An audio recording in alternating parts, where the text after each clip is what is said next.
All right. Hello, everybody. We're going to do a eye time and we'll get to know each other activity here. What's on your plate? First, I'm going to talk about myself, and you can fill this in as you watch. My name is Mr. Olson.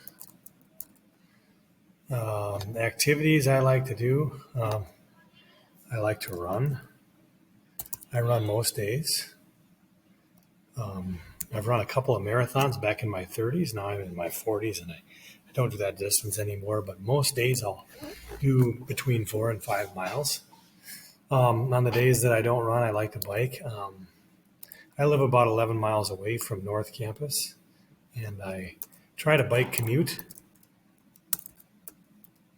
So it's about 11 miles both ways. And on the days I bike, I don't need to run. I wear a helmet.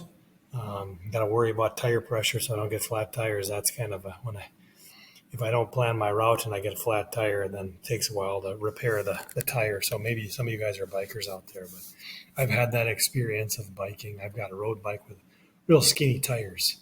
And so unless they're inflated properly, you can get some pinch flats and it breaks the tube.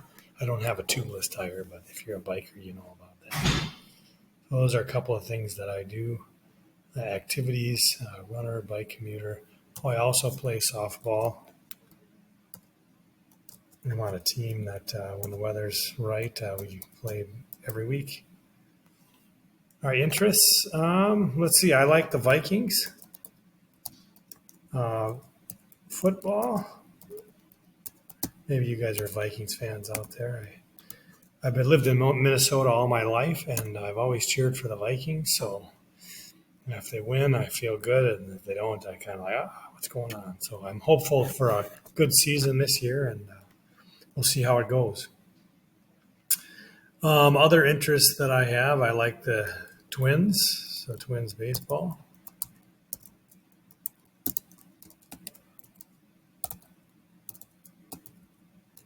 And I like the TV show Alone. So I don't know if you guys ever seen that. I go to maybe you've been to the Boundary Waters. I try to go to the Boundary Waters once a year with friends or family. Of course, it's not the same as being alone, but it's sort of a survival show. It's kind of fun to watch. Reality TV. I should probably put that. I'm going to put Alone. Okay, so as I shared these things, I kind of expanded on a little bit verbally. You can write those things in there. Responsibilities.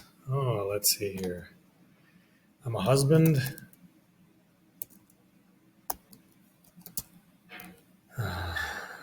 And father of 3.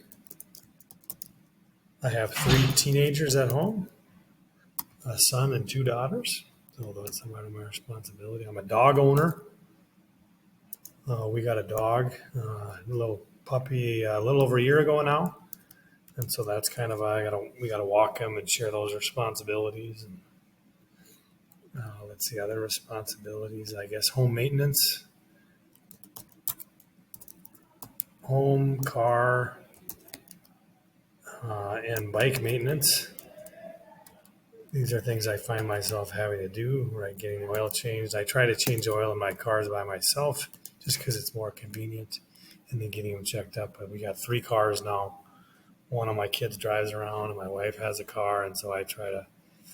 In the home, we got to have there's stuff that goes wrong all the time. And just recently, I had to bring my bike in.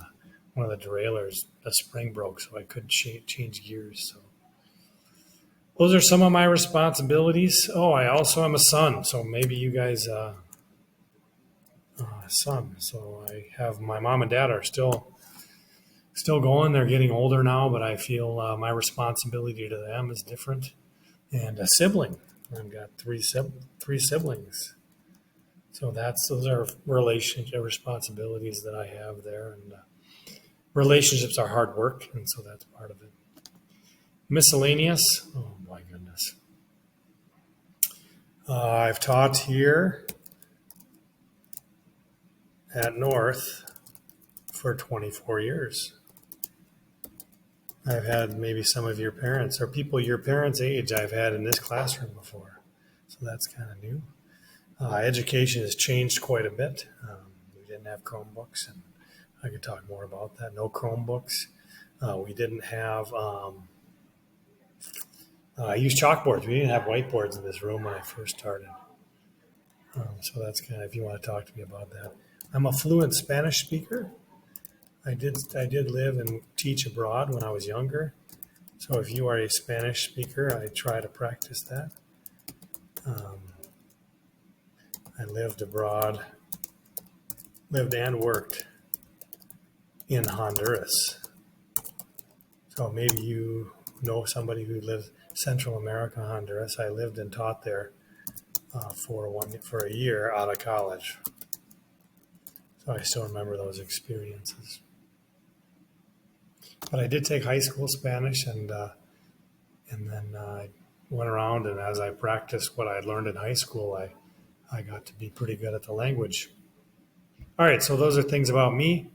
Hopefully you got those written down. And now I'd like you to spend about 5 minutes kind of writing yours down. And then I'm going to ask you, I'm going to partner you up, and then you'll share so you get a chance to talk and then get a chance to listen. And as you're talking, you don't need to fill it out, but as you listen to your partner, then you'll fill that out. So you get a chance to talk and listen to somebody else. And then at the end, I'll give you a chance if you want to share as a whole class. We'll do it that way. And I'll call on some people just to kind of share. All right, good.